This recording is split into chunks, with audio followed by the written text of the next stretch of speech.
Hello, everyone, and welcome back to the Hopelessly Gifted podcast. I'm your host, Mark Talaga.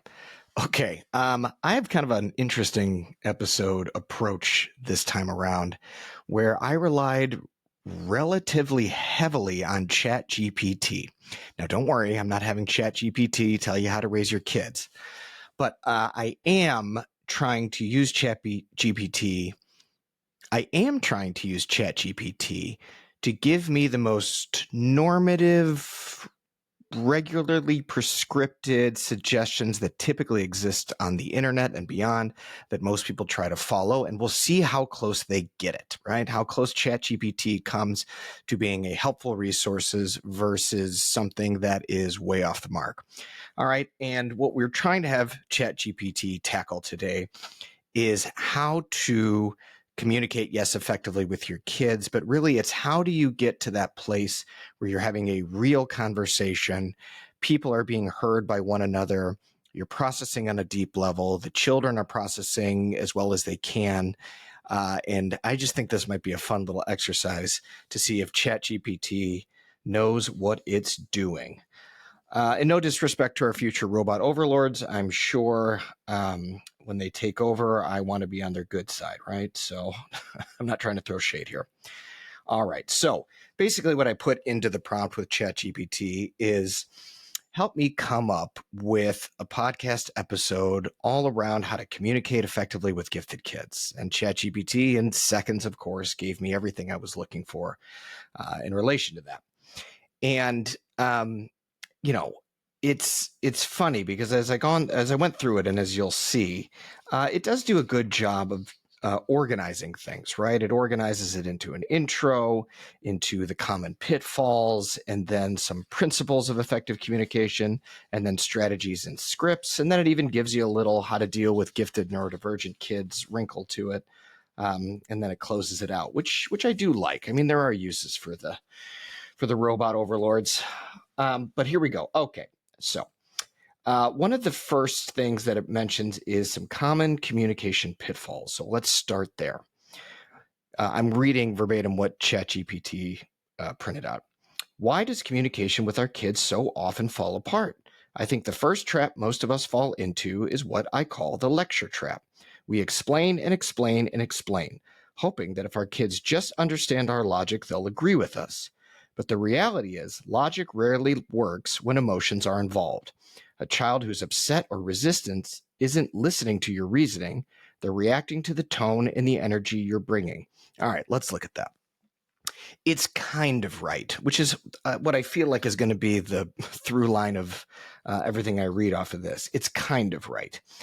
Where it is correct is in the idea of lecturing and over explaining and using reasoning and logic when you're trying to get a kid to change behavior is pretty rare in being successful. These kids that we're working with are very smart. They really know deep down, even if they're arguing against what you're asking them to do, they know deep down, that the task at hand that you're asking them, put on your shoes, turn off your iPad, brush your teeth, let's get ready for school. They know that those are things they should be doing. And the reason they're arguing with you isn't that the logic of what you're asking is false.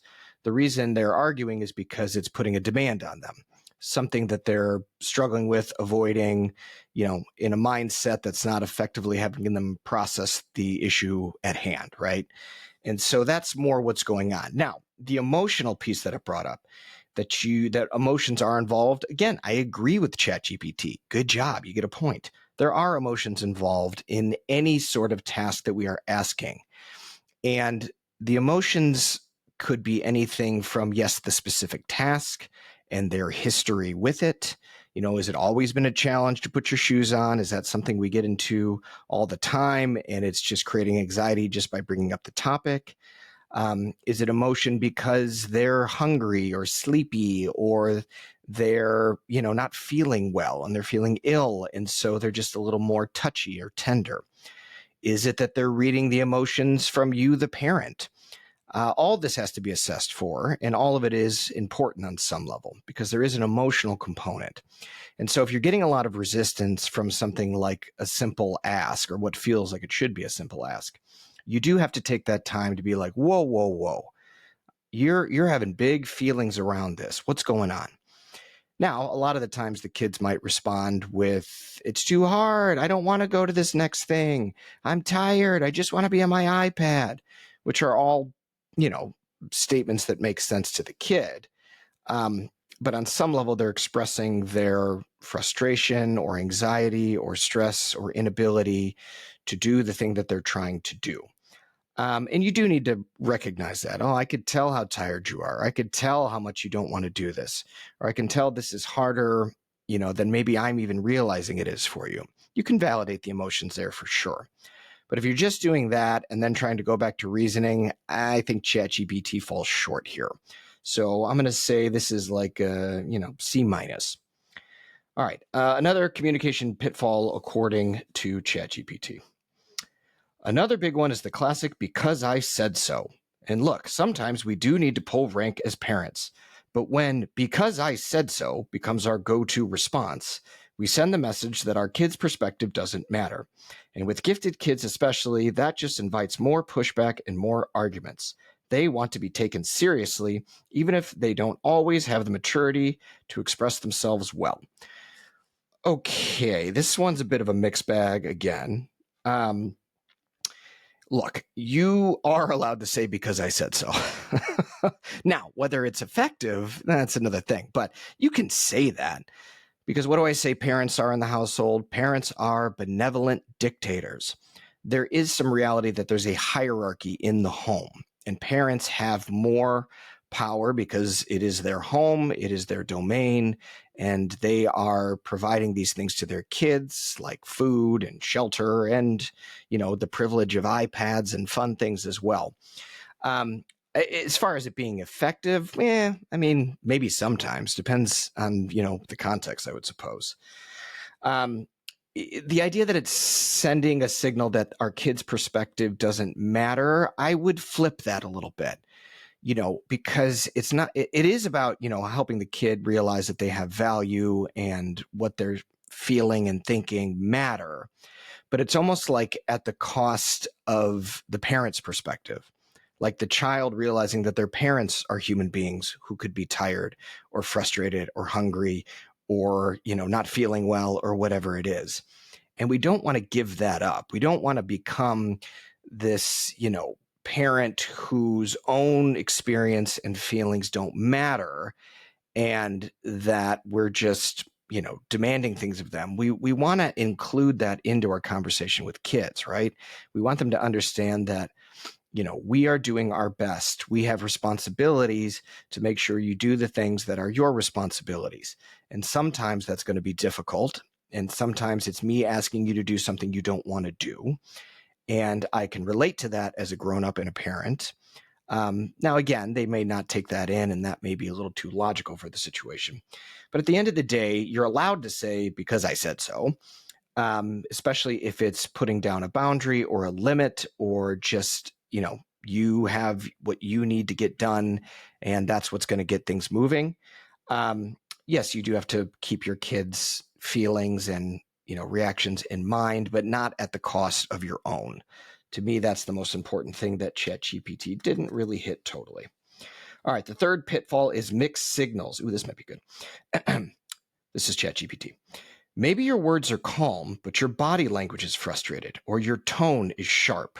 Kids, especially sensitive kids, pick up on that mismatch immediately. What they hear isn't your words, it's the emotional charge underneath them. You know what? Good job, ChatGPT. That's not bad. I will, of course, add a little bit more of a human element to it. It's not so simple that, yes, you need to be congruent in everything you convey. That might be impossible on some level. We're all human beings. But the reality that sometimes kids pick up on things that we're not aware of that we're communicating, I think that's spot on. They're reading your tone. They're reading, yes, your body language. They are picking up on a lot of different things. Whether they know how to metabolize that and respond with that or point that out, probably not for some kids. But the idea is, yes, you do want to come in with as much congruency, that's the word we use here, as possible, where your thoughts, your feelings, and your behaviors are matched. Now, sometimes parents are like, well, my feelings are I want to cry and throw my kids off a bridge. That's, kind of a real thing that parents can feel. And so, yes, I don't recommend your behavior being congruent in those moments, but my gut is that's not actually what you really want to do. What you're really saying in that moment is, I feel defeated. I feel like there's nothing I can do that's going to help here. And, I'm at the end of my rope. Now, this is a personal thing, but I'm a big believer in that our kids should see us in those raw moments. Our kids should experience when we're feeling frustrated or helpless or we're crying because we're so overwhelmed. Now, what we have to do as adults is make sure that that kid doesn't take that on as something for them to solve. We are not having them take on the brunt of the responsibility of our emotions. That is not their job. Let me be clear. But if you do break down in tears and your kid all of a sudden changes reaction and flips the script immediately, I think it could be useful to put that into context with them. Mom or dad is really sad right now because it feels like, nothing I can do is working right now. And sometimes when I don't know what to do, I get really overwhelmed and I start to cry. I start to feel sad. I start to feel like I don't think anything's ever going to get better.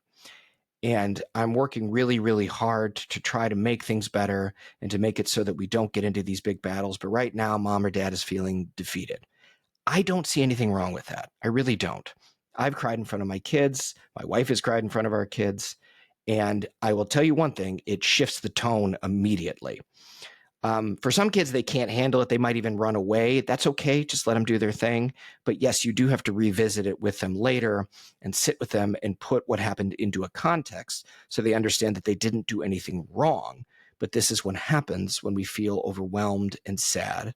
And we could say that sometimes they might feel that way, right? It's a moment of connection because it's real. It's how we all are. And sometimes parents feel this need, well, I got to be the rock. I got to be the one that can never, show my weakness, and I've got to be the strength in the family. And I get it. I don't think that's, a horrible thing to feel. But at the same time, you do have to show at some point in life that you're a person. You have flaws just like everybody else. You have feelings just like everybody else. And we don't want to model this idea of repression where we're just burying it deep down, or sublimation totally, where we're just taking that feeling and putting it somewhere else. It's okay to be real. I think that's my whole point to you. And ChatGPT didn't pick up on that, but why would it? That would be crazy if it brought that up. Okay. The final pitfall here is assuming our kids understood what we meant. Okay, we give an instruction, they nod, and then 5 minutes later, we're yelling because they didn't follow through. The truth is, they may not have processed what we said at all, or they interpreted it in a way we didn't expect. Yeah, you know what? No notes on that one. That one's really good. It's true. We cannot assume that our kids are processing what we are saying. And I think as we get into more strategies and steps to take later on in the episode, we'll address some of that. But honestly, nice job, ChatGPT. You did a good job there. Okay. So now these are some of the common pitfalls, and I'm sure there's a bunch more that we could think of, but we won't stay on the problem too long. I'm sure whatever the problem is you're experiencing in your home as it relates to communication or getting your kids to listen or, having them do the things you want them to do, I'm sure a million things come up in your head of what that looks like in your home. All right. So now that we've looked at the common traps, let's talk about what actually works. All right. So ChatGPT is now going to give us the 5 components of effective communication. All right. And we're going to go ahead and run that through the Mark Talaga filter to see what sticks and what doesn't. Okay. All right. Number 1, clarity. So say what you mean in the fewest possible words. Gifted kids, and honestly most kids, tune out long-winded directions. Instead of 3 sentences, try 1. For example, instead of, okay, it's time to get ready for school, I need you to put on your shoes because the bus will be here soon, you can just say, shoes on, please. We leave in 2 minutes. Okay. Yes, not bad, right? We do want to be more clear, and I think a lot of us, especially people like me with the gift of gab, tend to oversell our points and over-explain and There's a couple reasons that happens as parents, by the way. It's not just that you love hearing the sound of your own voice. A lot of times, adults and kids as well, externally process, meaning they are aware of something that needs to happen. And then by talking it out loud, they're processing what needs to happen next or how they're going to approach it, right? So they're like, okay, the bus is going to come and we still have to get our shoes on and then we got to get our teeth brushed and then we got to do, that's all processing, by the way. And a lot of people do it internally, but some people feel the need to do it out loud. And so what we got to be careful with to those external processors out there is that you're not expending too much of that processing energy into your directions for what you need from the kids. For me, it's okay to kind of have that external dialogue going for yourself. But then, yes, I agree with ChatGPT here that it's about parsing it down and getting very clear. Because most asynchronous gifted kids, not all, but most, have difficulty with processing on some level, basically taking in the information that they're hearing. Remember, gifted kids alert to the gist of what you're saying, but they lose the details pretty quickly. They probably just get the sense of, oh, mom or dad are just annoyed and we're supposed to get ready now, and that's all I really heard. They didn't hear the steps. They didn't hear the time before the bus gets here. They don't know what time it is now. And so a lot of things that we're asking them to do that, again, seem simple, seem straightforward, may not be getting heard. But if we're shorter and clearer and we say what we mean and then let it sit to make sure it got processed, you probably do have a better chance of having them hear what you're trying to say. Now, it might be rebutted by an argument immediately. What was the example here? They said, shoes on, please. We leave in 2 minutes. Yeah, that's direct and to the point, but they might be like, but I don't want to. Like, that might come up, right? And so it's possible that they heard you and yet again are going through some emotional, neurological challenge around what is coming next or what they might be going through. And that's when we need to be in assessment mode. And yes, we can validate that they're having a hard time, but we're trying to be clearer about what the expectations are. And if need be, you can say, because I said so, right? But we're trying to be very clear so that they understand the problem set and how they're going to solve it and what's going to come next for them. Okay. So communication principle number 1 was clarity. Number 2 is validation. This is ChatGPT. This one is huge. Before correcting or redirecting, acknowledge how your child feels. A simple, I get that you're frustrated, or I can see you're having fun and you don't want to stop goes a long way. Validation doesn't mean you agree. It means you see them. And kids who feel seen are far less likely to escalate. Yes, I agree with this to an extent. People that are seen and felt listened to and heard are definitely more willing to be connected with you in whatever you're facing. I think that's true.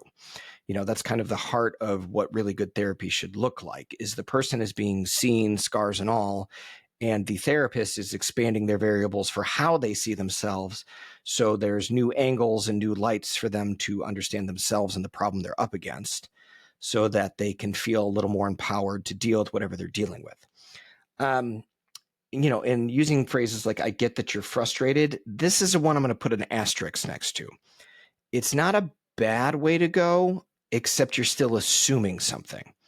Gifted kids don't exactly like it when you put words into their mouth, which is why when I'm working with gifted kids, I try very, very hard to only use their words back to them.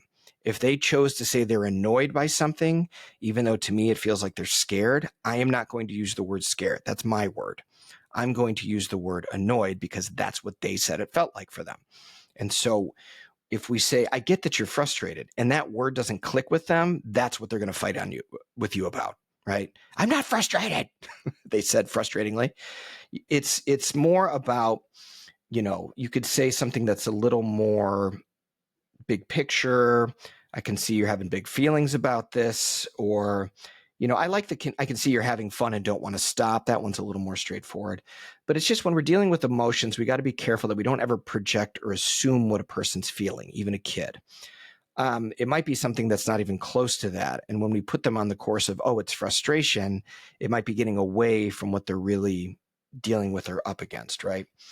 And so, yes, you want to validate them, but you want to make sure you're really understanding what they're going through first. So, like this morning, my daughter was having the hardest time getting to school, probably the hardest I've ever seen her want to stay home. But it wasn't an option. I had to work, my wife had to work. There was no way for us to keep her home, even if we wanted to be honest. And so I had to sit with her while she was going through the litany of reasons why she doesn't like school. She doesn't like her teacher. She says the work is boring. She's going against this, that, and the other. And so I'm sitting there and I'm listening. I'm like, okay, so you don't like your teacher. You feel like she's really mean. The work's really boring. And yeah, I validated. Well, that sounds really hard. I can see why you don't want to go to school. And then she's like, yeah, so don't make me go. But the reality is, dear, this is me talking to her, is that, school is your responsibility. And I go to work because that's my responsibility. And part of the reason we do this is so that we can grow and get better at what we're doing. Something to that effect. I can't remember exactly what I said. And then she twisted the script on me and said, well, then I wish I was working and you could go to school. And I kind of laughed because I thought that would be kind of funny. But I also get where she's coming from. Yeah, it seems like anything would be better than what you're going through. And, I don't think one thing I said clicked through. But I could tell that us talking about it and validating her feelings and getting clear with her, she was just kind of stuck in her own feelings and she had no idea how to get out. So what I did in that moment is I communicated in a way beyond words, and I lifted her up and threw her on my bed and we wrestled. And I said, "You're going to school." And I did it in kind of a funny, goofy way. And soon she was laughing, right? She was out of her feeling state that she was so stuck in. And then we reapproached the conversation, and it was something like, all right, I'm going to make, you don't have to do your, she does this little grape puff thing for this asthma stuff she has. And she doesn't do it one day, it'll be okay. But I'm kind of giving her a little bit of leeway because she's having a hard day. And I know sometimes we need a little extra TLC when we're going through something tough. But the message was still the same. You're still going. And eventually, after the shift in behavior and the shift in tone, she became a lot more flexible. She was willing to go downstairs. She was willing to put on her shoes. She was willing to get into the car. And yeah, I had to interrupt some of her, feelings at times where she was getting stuck and she didn't know how to process through them by doing something a little more behavioral. And, this conversation between her and I isn't over because I do want to know what's going on with her at school. And it could be just that it was Monday today and it was a huge transition from Sunday to Monday. But me explaining that to her isn't going to help anything. I have to be more present in the moment about, okay, I can see what's happening. This kid's getting stuck. And yes, I could validate their stuckness for them, but she's 8 and she's probably not going to do anything with that right now. So sometimes, depending on the development of the kid or the age of the kid, you got to get a little more creative, right? But you always got to know I'm doing this for a reason. I'm doing this with the intention of breaking you out of, you feeling like you're going round and round and round in your head in between your thoughts and your feelings. So in that case, it was helpful. But again, that doesn't apply to every single scenario. But if that was helpful to you in some level, that's great. All right, back to it. The third communication principle is curiosity. Instead of assuming you know why your child is resisting, ask, what's making it hard to stop right now? Or what do you need to get started? Curiosity turns a power struggle into a problem-solving conversation. Yes and no. I feel like that's all I'm going to say this entire episode. Yes and no. I love curiosity. One of the best pieces of advice I ever got from a therapist was when they told me to follow my curiosity. For whatever reason, that framework for me just unlocked a lot of things. It took this pressure off of, I don't even need to complete anything. I don't even need to see something through. I can just be curious about it to see what sparks in me in the next step. It basically slowed me down to where I wasn't jumping ahead to the finished product or step 20 and just walked into step 1. And so I'm a big fan of being curious and allowing our curiosity to help us in a lot of situations. In this situation, I think it's fine to be curious, but you also have to realize that your child may not have the language ability or developmental ability to give you something back. I'm curious what's making it hard to stop right now. They may shrug their shoulders and shut down because they don't know, or they don't know how to put it into words. And so I like the tone of being curious. I think that's a lot better than what some parents do when they get frustrated or become demanding or, get really upset or start to, wield guilt, like, wow, I do so much for this house and you don't do anything for me, stuff like that we really do try to avoid. And, there's an old phrase in parenting, get curious, not furious. And so I like the idea of being curious around, is there anything I'm missing? Is there anything about this issue that we haven't talked about yet? Is there something that you're feeling that you haven't told me yet? I like those kind of curious questions because it's part of our evaluation of what's really going on. Why is this struggle so hard? But I would just say, don't expect to get a wealth of information from that.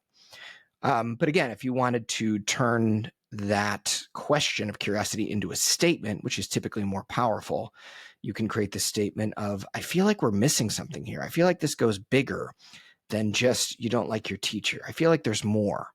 And sometimes that can bring out a few more variables of what they're up against. And again, the clearer the kids can get around the issue, the more freed up they are to possibly problem solve.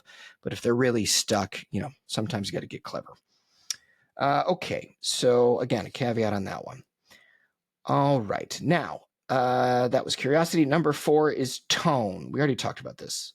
How you talk. So ChatGPT says, this one is deceptively simple, but maybe the hardest. Kids mirror us. If you raise your voice, they raise theirs. If you stay calm, they have a better shot at staying calm.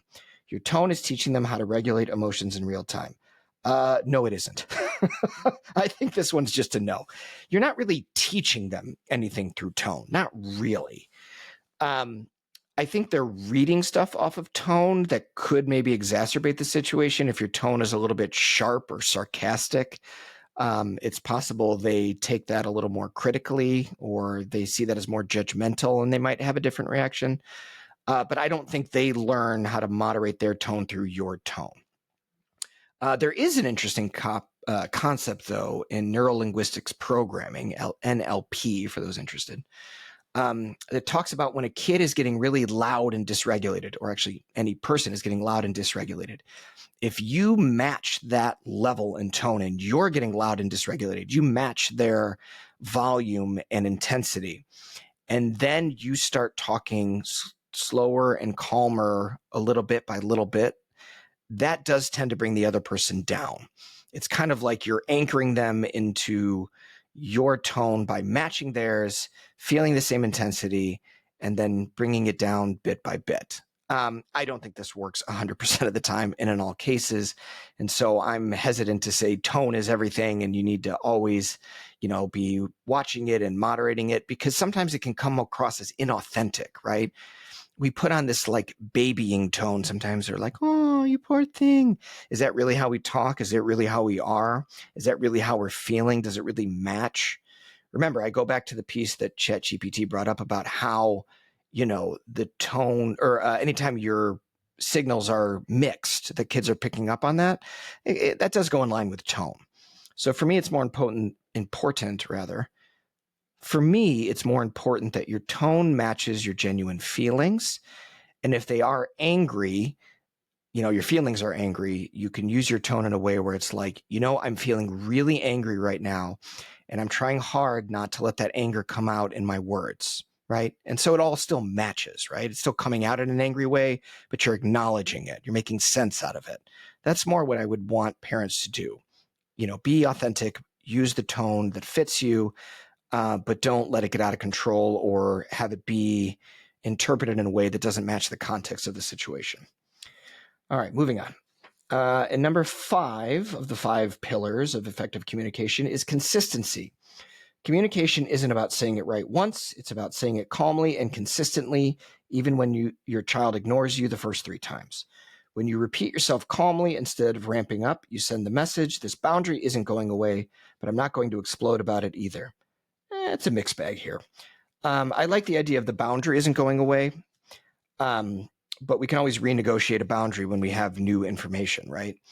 Our kid isn't going down to school and you're saying, like I did with my daughter, you have to go, you have to go. Now, if I found out that she was being relentlessly bullied by a kid at school and that's why she didn't go, that would change my boundary completely. She would not be going to school, by herself in that moment, just because, well, just because there's a bully doesn't mean you should let him bully you.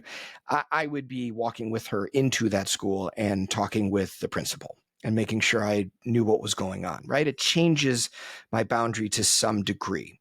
So don't feel that you have to be unflinchingly rigid about your boundaries, as a matter of, you need to obey me.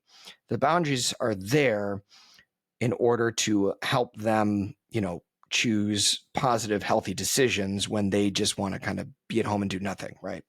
And the boundaries are there for ourselves too, so that we don't feel like we're giving up or compromising pieces of ourselves. I hope that's making sense. I'm not sure if it is. Okay. And yes, when you repeat yourself, sometimes you have to repeat things. If it's this constant issue in your household where you're always repeating, I would probably adjust some things or start to evaluate for some things. Again, it would come back to me of, are they actually processing what you're saying at all? And the when and where of it all matters. Are you doing it at a time when they're absolutely distracted? Are you doing it from another room? For some people, they cannot process information when it's being yelled across a room. So sometimes instead of yelling it across the room 10 times, you walking over and being very clear with them and then asking, what did you hear me say? I want to make sure I'm being heard. I use that a lot with people to make sure. But I agree with the idea about consistency in general, right? We're trying to be consistent in what we're trying to create and how we communicate. So again, I don't know, C+, B- for all these. Not bad. There's some good stuff in there. All right. Now we're going to get into the practical strategies and scripts as given to us by ChatGPT. Strategy number 1 for dealing with effective communication. Shift from commands to invitations. Instead of, you need to turn off the iPad now, try, it's time to pause the game and put it away. It's a subtle shift, but it feels like less of a power move and more like an expectation. F. You're going to get a complete F from me on this one if I'm grading it. None of this is good. I maybe if I'm going to give it a point anywhere, it's maybe shift away from commands, because that sounds pretty aggressive. But the idea is, it's not about the way you ask something that gets a kid to do it. I mean, yes, in certain circumstances that can happen, but the idea of, I'm no longer commanding, I'm inviting you to pause the game. Well, that kid may have zero self-monitoring skill and no way to regulate and transition. And so on some level, the invitation or the command is going to fall on deaf ears regardless, because the problem isn't in how you said it. The problem is in what they're struggling to do. And so to put any sort of focus on the way you're saying it, I don't know about that. I don't think I buy it. I don't like it. Strategy number 2, reflective listening. The kid says, I hate homework. It's stupid. Instead of jumping in with, you need to do it anyway, reflect back, you think homework feels pointless. That reflection alone diffuses tension and opens the door for problem solving. Not bad. Yes, reflective listening is a huge part of communicating effectively with kids. But I would go back to my earlier point. Use their words. Oh, you hate homework and you think it's stupid. Yeah, it's stupid. I don't want to do it. So it's stupid and you don't want to do it. It's not that you can't do it. Sometimes I throw in a little slick little move like that. But yeah, I think reflective listening, just to let them know you are hearing the issue. You are hearing, hey, you're having a hard time with homework. You think it's stupid. You hate it. But you know what? I don't really understand why you hate it. Well, it's stupid. Well, that doesn't tell me anything. Is it stupid because it's not very smart? I still don't understand. You got to help me. What we're trying to do in that moment is we're trying to elicit more detail through reflective listening to get a better sense of what's going on. Now, here's one of my key points that wasn't brought up anywhere in this ChatGPT thing. Anytime you can avoid asking questions and using statements, do it. In fact, if I were to put a challenge out to all our listeners out there, for one day even, I was going to say 1 week, but that might be too much. For one day, can you go through your whole day without asking questions? It's a tough one, right? How would I do that? How would I ever go about never asking questions? Well, it's like this.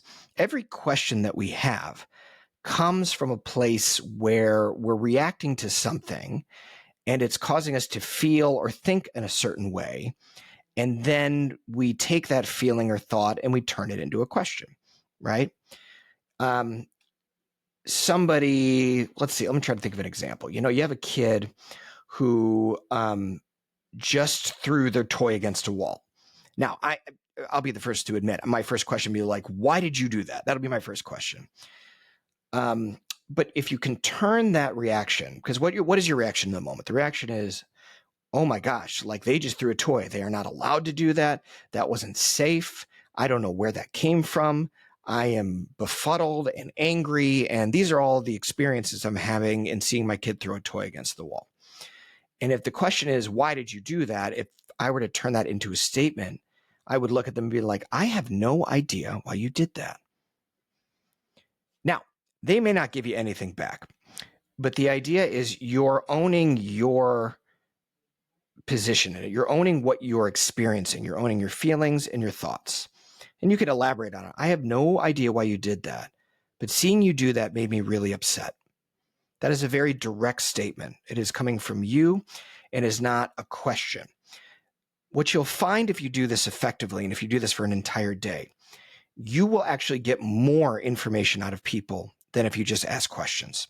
It's funny. I learned the other day that the CIA actually uses this tactic. It's called elicitation. It was pretty funny because it's used in a very manipulative, conscious sense to get people to open up and say more things. But the general principle holds the same.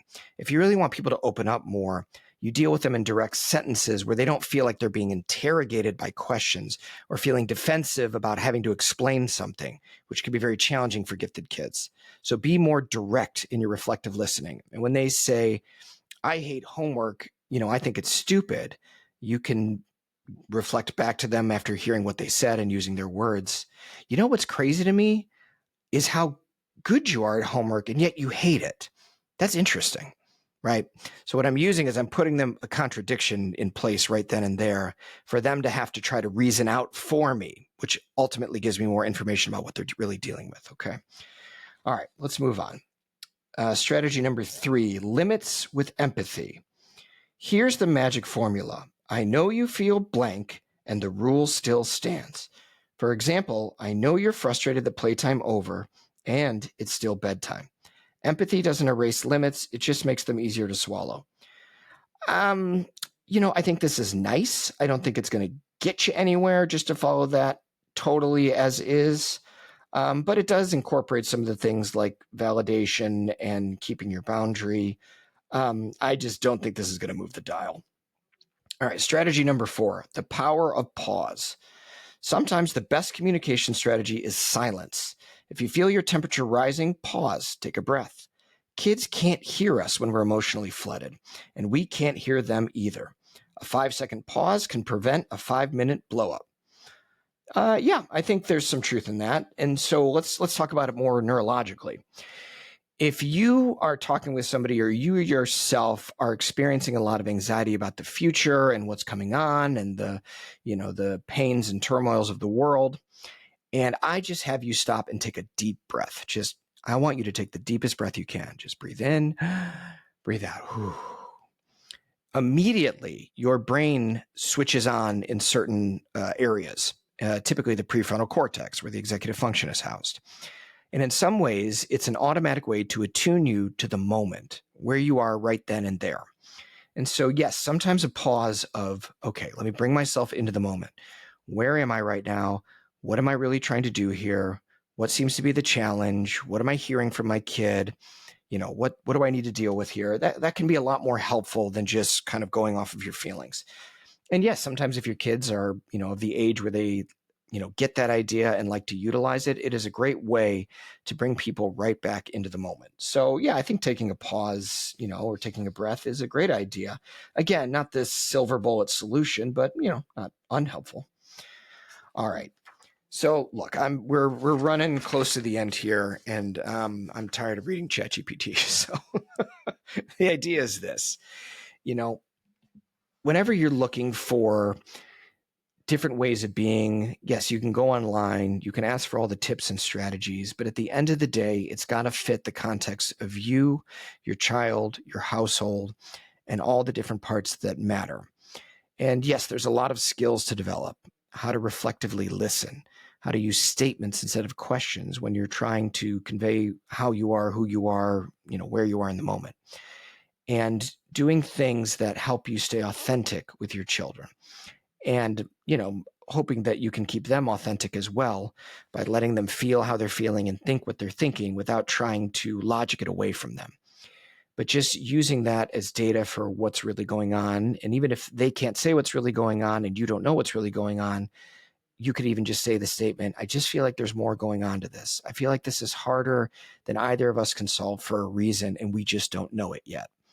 Even if you do just that, to me, that's more effective than any of these strategies that you're reading, because you're down to the root of the problem, which is, I don't know what the root of the problem is. And you don't always have to know. And you don't always want to assume based off one or two variables what you think is going on. And so again, the big work that we do here at our center is not solving your problems for you or telling you the insights that we're experiencing that you should take on as your own insights. It's broadening out your understanding, educating you on what you might be missing, and guiding you down paths and patterns that are so repetitive and habitual, and that we start to interrupt them in a way so that you can start to realize, whoa, I just do that automatically. And is there another way for me to be that's more in line with who I am? So a lot of information here. It might have brought up more questions or comments, or maybe it was just straight up confusing. Either way, please reach out to me. Send me an email, send me a link on our website, follow me on social media, because I'd love to hear from our listeners out there. What are you really up against? I had another challenge in the back of my head today to present to you guys, which is, can anyone out there give me a problem that seems so complicated that nobody has been able to give you an answer, right? Something that's happening in now, let me put a caveat before I really tell you to give me all the dirty details. Don't give me all the dirty details. I don't want to know, your life history or things like that. It can't be too personal, because if I say it on the air, on the podcast, and you have a friend that listens to the podcast and they're like, oh, that's Jane that said that, I don't want that happening to you. I don't want your stuff being aired out into the world where it's recognizable. So if you do want to present me with a really difficult challenge related to giftedness that isn't so specific and unique to you that somebody could recognize you by it, then please send it my way. I would love to try to tackle it on the program to see what I can do to help. All right. But for now, don't go to ChatGPT for all the answers. Run it by somebody that knows what they're doing first. And other than that, we will see you next time on the Hopelessly Gifted podcast. Thanks, and bye-bye.